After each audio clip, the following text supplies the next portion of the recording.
TV 타임즈. 더마카와 함께 시선 집중의 문을 열겠습니다. 어서 오세요. 네, 안녕하세요. 더마카입니다. 오늘도 삐딱선정신에 입각해서 주요 뉴스 챙겨 드릴 텐데요. 네. 카라비너님이 저는 개인 택시를 합니다. 오늘 기다리던 전기차가 나오는 날이라서 오. 차 가지러 가는 중 라이브로 듣습니다. 어유 축하드립니다. 네, 요즘 그 진짜 택시 보니까 전기차가 꽤 되더라고요. 네, 설레실 것 같아요. 아무튼 이제 새 차를 뽑으시는 거잖아요. 그렇죠. 네, 좋으시겠네. 아무튼 영업도 잘 되기를 바라겠습니다. 네, 네. 그 택시 제이비가 타면 참 좋을 텐데, 그죠? 그러니까요. 그런 우연이 생길지 기대 좀 아마 한번 이제 해보시면. 제가 딱 타는 순간에 시선 집중 안 나오겠구나. 그땐 저는 여기 스튜디오에 있어야 되니까. 그렇죠? 네. 네. 알겠습니다. 제이비 그림자님이 오늘은 입원실에서 듣고 있습니다. 어이구.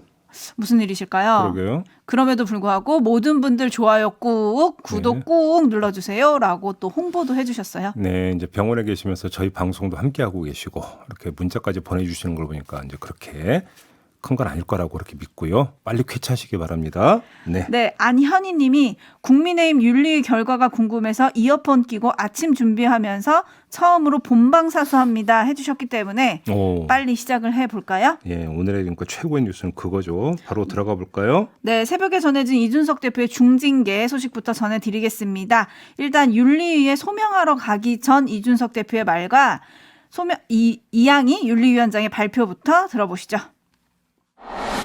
궁금합니다. 지난 1년 동안에 진짜 달려왔던 기간 동안에 그 달리는 저를 보면서 뒤에서는 무슨 생각들을 하고 있었었고 또 뭘 하고자 기다려왔던 건지 왜 3월 9일 날 대선 승리를 하고도 저는 어느 누구에게도 축하를 받지 못했으며 어느 누구에게도 대접받지 못했으며 다시 한번 또 갈아 넣어서 6월 1일에 승리하고 난 뒤에도 왜 바로 공격당하고 면전에서 무시당하고 뒤에서는 한없이 까내리며 1년 동안의 그 소름이라는 것이 아까 그 보도를 보고 진짜 북받쳐 올랐습니다. 네.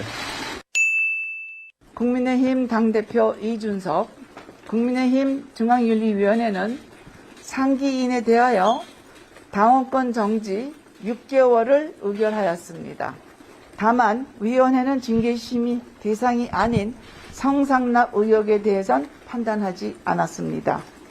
그간 이준석 당원의 당에 대한 기여와 공로 등을 참작하여 위와 같이 결정을 하였습니다. 네, 김철근 당대표 정무실장 같은 경우에는 당원권 정지 2년이 의결이 됐고요. 네. 이준석 대표에 대해서는 들으신 대로 당원권 정지 6개월, 상당히 중징계 아닙니까? 그런데요, 한번 좀 짚어보죠. 이 결정이 완결점이 아니라 시작점일 가능성이 높아 보이는데요. 시작점. 왜 이런 말씀을 드리냐면 이 징계 결정이 나오자 너나 할 것 없이 이구동성으로 나오는 진단이 당분간 극심한 혼란상이 연출이 될 거다 이런 거 아니겠습니까? 네. 이준석 대표가 반발을 하고 여기에 2030 당원들의 동요가 극심해지면서 당 전체가 혼란상에 빠져들어가는 거 아니냐 이런 전망을 다 내놓고 있습니다. 자, 그렇다고 치고요. 그러면 그 혼란상을 어떻게 정리할 수 있을까요?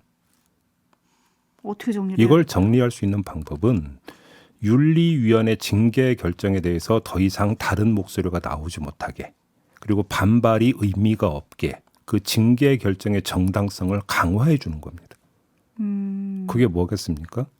수사 결과겠죠. 아하. 경찰이 지금 수사 진행하고 있는 거 아니겠습니까? 네. 자, 두 갈래 결이 있습니다. 성상납 의혹이 있고 증거인멸 의혹이 있는데 성상납 같은 경우는 공소시효 7년이 지났기 때문에 안 된다라는 이야기도 있지만 또 한쪽에서는 그 행위가 2016년까지 이어졌다는 이야기가 있기 때문에 그게 맞다면 시효는 살아있다는 주장도 하나가 있고요. 네. 두 번째, 그게 아니라 하더라도 이른바 증거인멸 혐의 부분들이 또 있다라고 하는 것이기 때문에 만약에 수사 결과로 이것을 입증해버리면 어떻게 되느냐라는 문제가 발생을 합니다.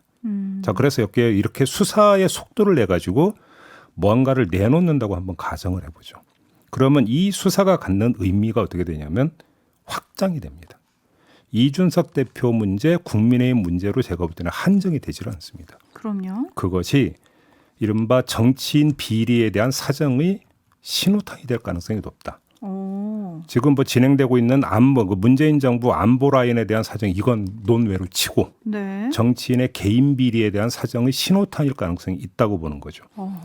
이것이 그 1호가 이준석 대표라고 하는, 다시 말해서 여당 대표라고 하는 점이 갖는 함의가 상당히 있는 건데요. 네.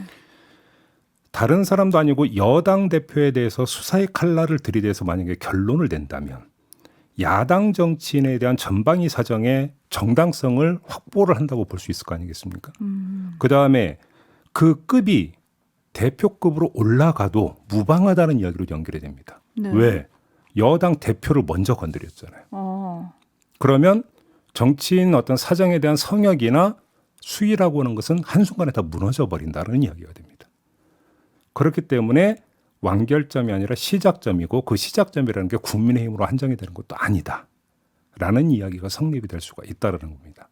오, 또 제비만의 색다른 분석을 내주셨는데 그렇게까지 확대가 되면 이건 정치적으로 엄청난 파장을 낳게 되는 거 아닌가요? 그렇지요. 그래서 제가 볼 때는 여기 이 점에 좀 주목해서 봐야 되는 게 있다고 보고요. 네. 또 한 측면을 좀 다른 측면을 보겠는데 앞으로 여권 질서가 어떻게 재편되느냐의 문제가 있습니다. 그러니까요. 뭐 누가 대표가 되느냐 이런 거가 아니고요. 제가 네. 말씀드린 건 말 그대로 질서인데요.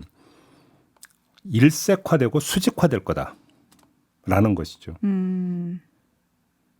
현재 같은 경우도 국정 운영, 그다음에 윤석열 대통령과 김건희 여사 행보에 대한 다른 목소리가 거의 나오지를 않고 있고 네. 설령 나온다 하더라도 먹히지 않고 있는 상황 아니겠습니까? 예를 들어서 어제 어떤 보도가 있었냐면 윤석열 대통령의 출근길 약식 회견, 이른바 도어 스태핑, 네. 이거에 대해서 여권에서 중단하는 게 어떻겠는가라는 건의가 올라갔다는 보고가 있었습니다. 네. 하지만 윤석열 대통령은 계속 이어간다라고 받아들이지 않았다라는 보도가 있었거든요. 의지가 강하다. 그렇죠. 현재도 이런 상황입니다. 현재도 이런 상황인데 이준석 대표 부분이 정리가 되고 뭐 지금 언론이 다수 전망하는 것처럼 이른바 친윤계가 당권을 잡는다.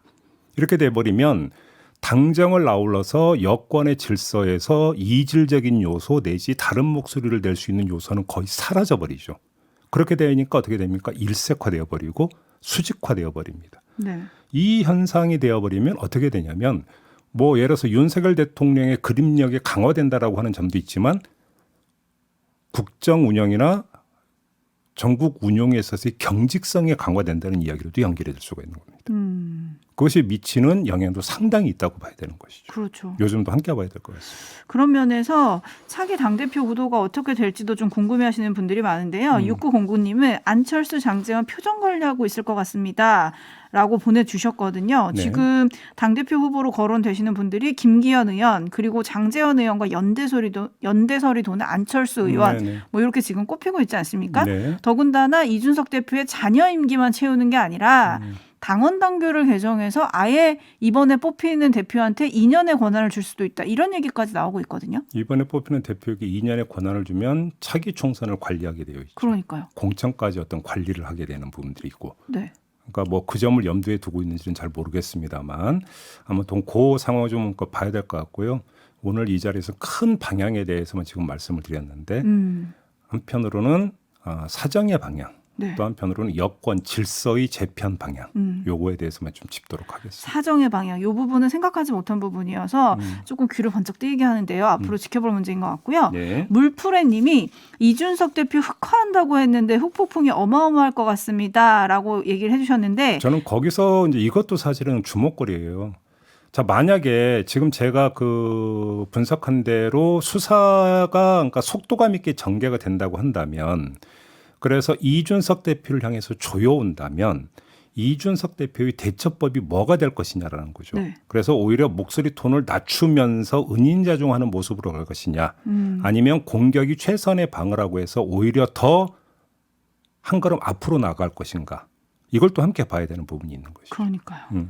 그리고 앞서서 들려드린 이준석 대표의 목소리가 약간 울먹이는 목소리가 잠깐 들렸는데 네. 앞서서 그 어떤 보도가 나왔었냐면 이준석 의혹 폭로에 대해서 윗선이 있다. 이런 이제 녹취가 보도가 됐다는 얘기가 있지 않았습니까? 네. 이 보도를 인용하면서 약간 울먹이기도 했었기 때문에 이 부분에 대한 대처도 어떻게 할지 저는 좀 궁금해지기도 하고요.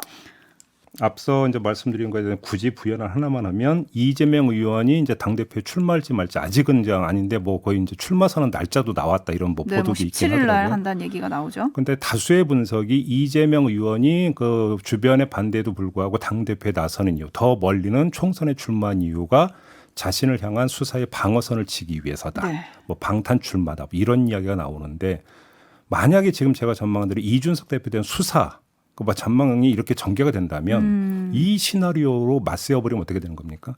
아니다라는 얘기도 성립이 될 수가 있는 거예요. 어허. 그렇게 되는 거 아니겠습니까? 그러네요. 여당 대표를 지금 수사를 한다.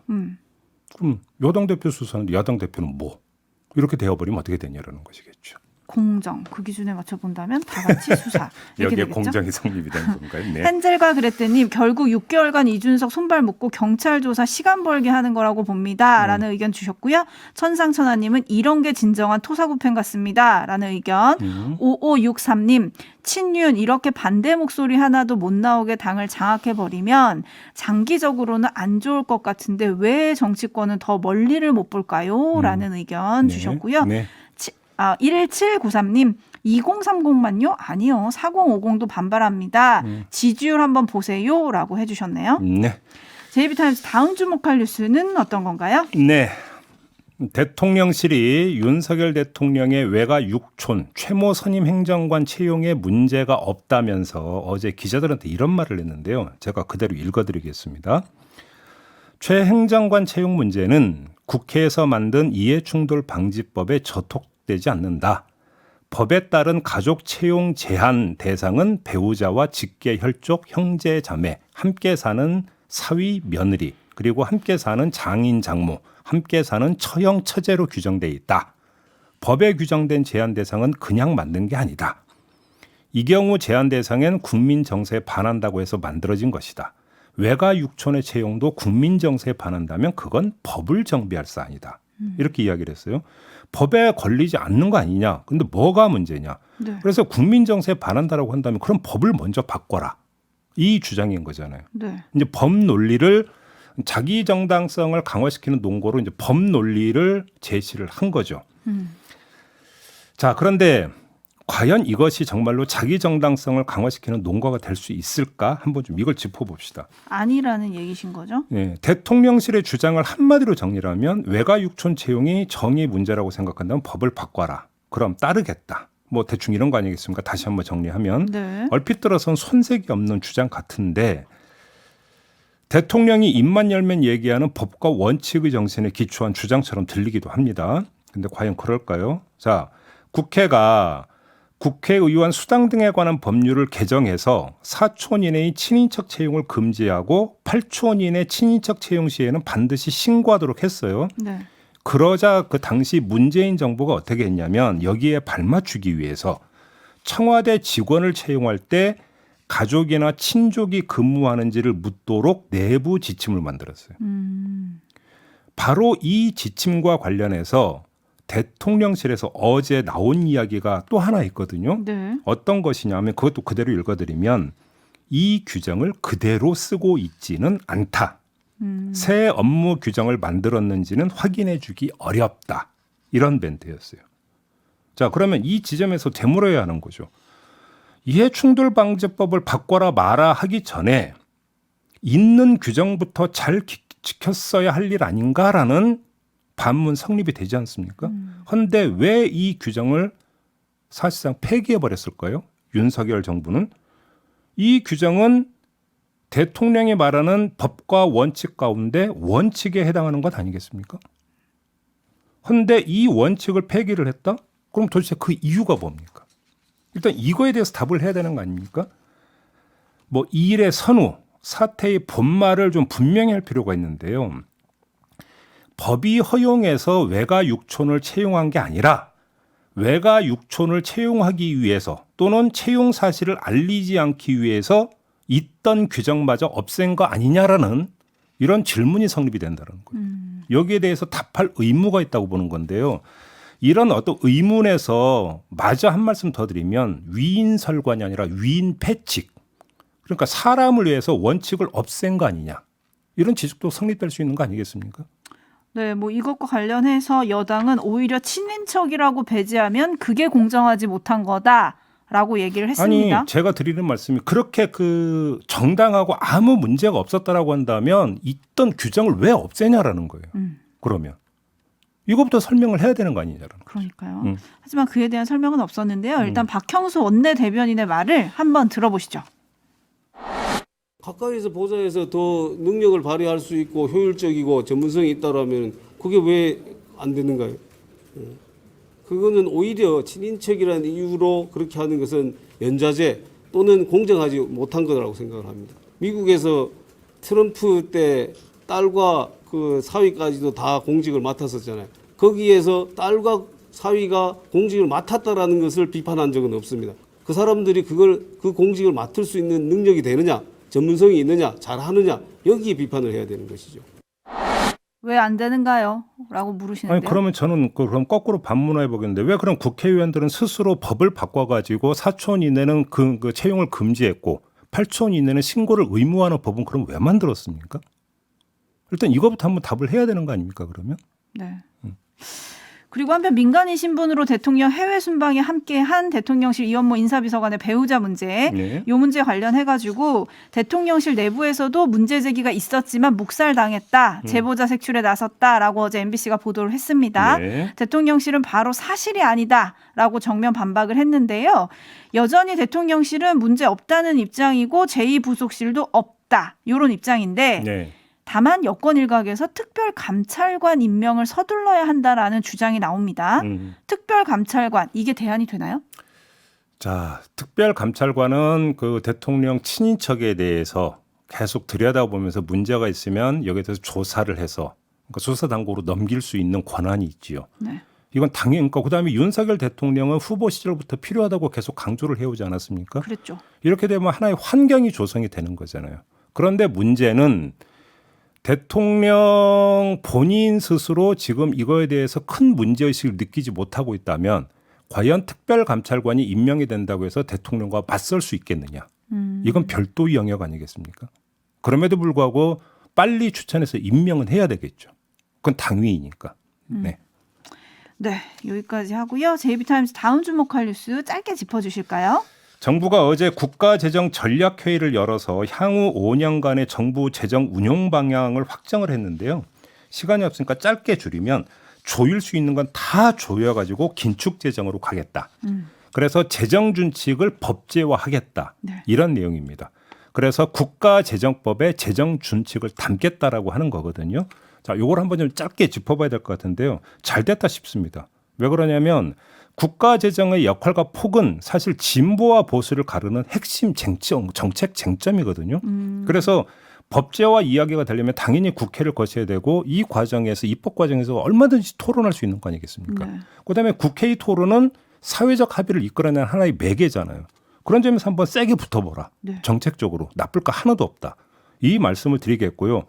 한데 여기까지는 원론이고 국회 토론과는 전혀 상관없이 아마 재정이 확 줄어들 거는 거의 기정사실 아니냐. 이건 현실론이죠. 왜냐하면 대한민국의 헌법과 법률에 따르면 예산 편성권은 국회가 아니라 정부가 쥐고 있죠. 국회의 심의권을 갖고 있지만 정부와 합의를 보지 못하면 심의 과정에서 예산 규모를 늘릴 수가 없거든요. 이렇게 놓고 본다면 그 재정 준칙을 법제화하는 것과는 별개로 긴축 재정이 실현되는 것은 거의 기정사실이다. 왜냐하면 예산 편성권을 갖고 있는 정부가 이렇게 결정을 해버렸기 때문에 이 점을 좀 봐야 될 것 같고요. 이러면 사회적 약자를 어떻게 보듬느냐라고 하는 문제가 남게 되는 건데 네. 어제 윤석열 대통령의 발언을 보니까 공공부문에서 아낄 수 있는 건 최대로 아껴가지고 여기서 그러니까 나오는 돈으로 사회적 약자를 돕는다. 이런 구상이던데 과연 지금 돌아가는 뭐 그 경제 상황이나 또 코로나도 지금 심상치 않지 않습니까? 네. 이런 상황에서 과연 그 사이즈 가지고 사회적 약자를 보듬을 수 있겠는가? 요거는 좀 따져봐야 되는 문제일 것 같습니다. 긴축을 하면서도 실제로 필요한 부분은 챙기겠다. 이게 기획재정부 제2차관의 말이었는데요. 그 네. 말이 지켜지는지 지켜보도록 하겠습니다. 알겠습니다. 자, JB타임스 이렇게 마무리하죠. 더마카 수고하셨습니다. 고맙습니다.